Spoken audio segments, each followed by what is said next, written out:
Alright, so welcome guys to another unboxing, and today we're gonna check out a new brand here in this channel. This is the CCZ Plume, around $200 here, so more in the mid-range, maybe competing with the Starsea hybrid configuration in this regard. Also maybe the Audio Legacies as well. Very competitive price range for an IEM, and we're gonna check this out if this beats out our favorites here in this channel. So looking at the box itself, it's your yellow box here. Actually, I don't see any CCZ in front here. CCZ Plume, 1DD 4BA hybrid drive metal hi-fi headphone, 110 dB in sensitivity and 20 to 20 kHz in frequency range. Cable material, single crystal copper as well. And this is gonna be your unboxing experience, and that is your CCZ Plume. I would say typical, packaging for Chi-Fi, not the most premium that I have unboxed. You're getting a case here with some branding. So actually no English branding here. This very Chi-Fi branding, faux leather case here. Inside, you're getting some additional tips. You're getting what seems to be a 2.5 to 3.5 adapter. You're also getting a 2.5 to 4.4. And this is very convenient because I do have the WM1A with the 4.4 connector, cleaning cloth as well. So this is the braided cable that comes with it. It's a brown cable. I would say not the most premium that I have felt in the hand. You're also getting a 2.5 millimeter 2-pin connector at the top. You're also getting actually a pretty good selection of tips here, different colors as well. Alright, so looking at the lobes itself, it's definitely a looker here. It's more of a gold color. In terms of the shape, this maybe reminds me of the CCAC S16. So you do have that fins here and also big fins as well, and you do have some bulges here as well. So it's more of a custom IEM design here, and also you do have that maybe typical IEM shape faceplate in front, and it's made of metal. Feels good in the hand. So I would say though, in this price range, this is not the most sophisticated feeling IEM in the hand that I have felt. So it does have still some hollow feeling to it. So putting the cables in, and this is what it's gonna look like. For me personally, I'm not that big of a fan of the brown cable here. For the price that you're paying for, this is not the most sophisticated feeling cable. Beamforming is also not the best here, so it's still shown here. So yeah, for me personally, build quality, especially for the price they're paying for, I'm not blown away by the build quality here. But let's put this on the ear. First, we are now wearing it on the ear, and yeah, stability is really good here. In that price range, this might be one of the more stable IEMs on the ear. Really snug to the ear. But on the other side, the comfort might not be the best here, especially for those with smaller ears. You will feel maybe some warmth here after some time. But another good thing here is the isolation is really good here as well. So I can see that this can be a stage monitor here. It blocks out most of the noise because it's a snug fit. There's not a lot of air moving to your ear. So it's very, very good in isolation here. Maybe one of the better ones in isolation that I have worn on the ear. All right, now let's go to the sound. So in terms of the overall sound, this reminds me a lot of a KZ or TRN listen to the ear. So of course, it's a hybrid configuration, and it has that boomy bass at the bottom. It also has that peaks on top, that 6K peak, and also 12K peak on top. And also the 12K peak on top here is maybe 5 dB elevated than the 6K. So it's very much like a KZ, type of 12K here. So of course, whether you like that or not, that will be up to you. But that kind of signature gives this more of a fun, engaging musical type of listen. So in this price range, this is one of the few, or this is the only one that I have seen with this much 12K here. So this is something in the trajectory of maybe a KZ or TRN upgrade. So if you're coming from those IEMs, this might feel right at home for you. So in terms of the highs here are very energetic. Again, that 6K elevation and also 12K elevation gives this more life, more energy in the sound. For some guitar tracks, for some female vocals as well, this gives it really good energy on top. And also, even if this does have some 12K here, I didn't encounter any sibilance here, so that's quite cool for their design. That's fair treble on top, I'd say, in terms of the resolution. But actually for me, sometimes I found the highs to be a bit not that prominent in the mix, surprisingly, because yeah, the bass here is quite prominent in the mix here. And also because of that clean presentation as well, it's sometimes lacking a bit of body for me on top. Actually, because of that cleanliness, the separation is quite good.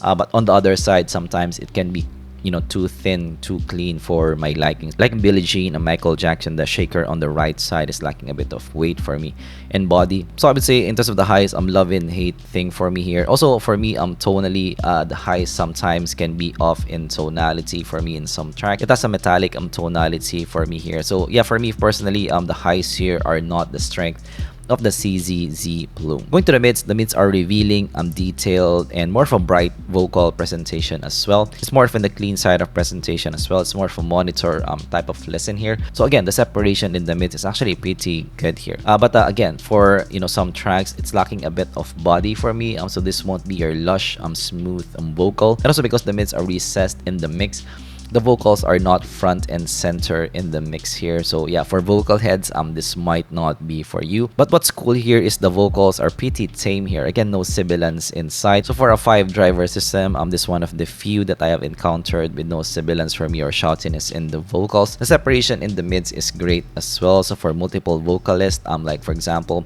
in Earth, Wind, and Fire, I was able to hear each vocalist easily here.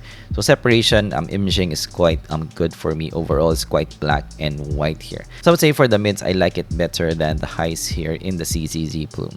So now let's go to the bass. So the bass actually is the key selling point of the CCZ Plume.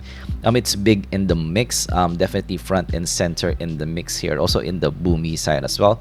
Reminds me a lot of maybe a Prometheus type of bass here. It's big and also weighty as well in the mix. So this is not the most technically capable bass. Of course, this does have some boom. Also, sometimes it has some mid bass bleed as well. So yeah, for bass heads, actually this might be the hybrid that you would want. So for some hip hop tracks, pop tracks, this just really shines in the bass region.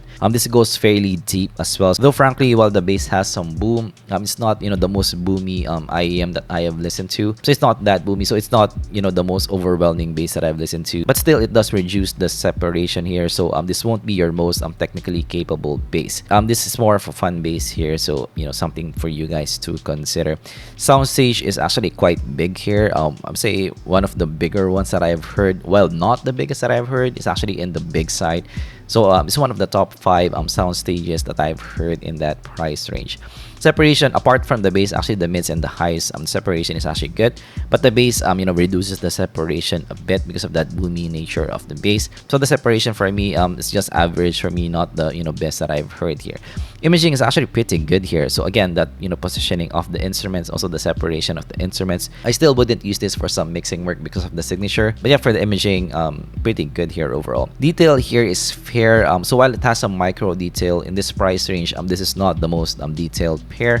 I would say this is not the strength of the CCZ Plume. You won't buy this for the detail retrieval, I'd say. So overall, it's a pleasing, fun listen to the ear. However, on the other side, in this price range, that 12K peak might be too much for some people.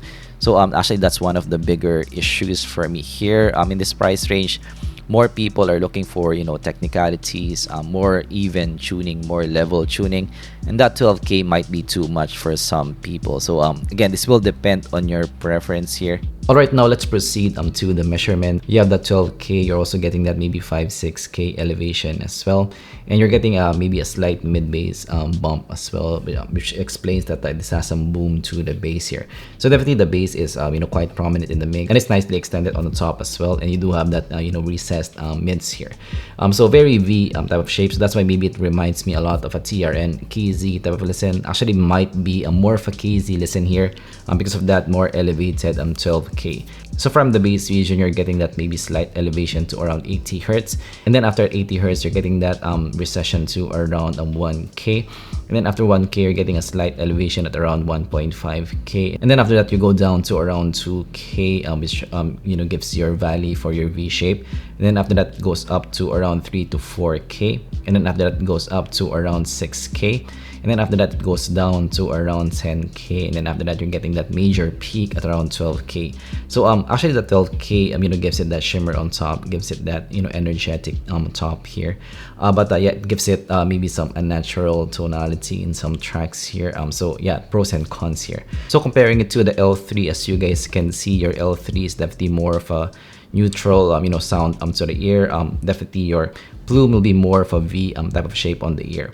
So your L3 has less of that bass elevation, has less of that 12K as well. So actually both of them had that maybe 5-6K elevation here, but definitely your L3 will be more level of a tuning. And your L3 is also a hybrid configuration here. So definitely, yes, if you don't like a fun, type of sound on the ear, if you don't like a 12K as well, the L3 might be something that you can consider. I really do like the L3 here in this channel. So comparing it to the Starsea, your Starsea has less of that mid-bass elevation. You still have the 12K in the Starsea, but definitely more toned down in that regard. Also more toned down 4 to 5K here. So your Starsea will be more of a warm neutral to the ear. So yes, this is the issue that I encountered in the CCZ Plume. The tuning here reminds me a lot of tunings in the $100 range and below.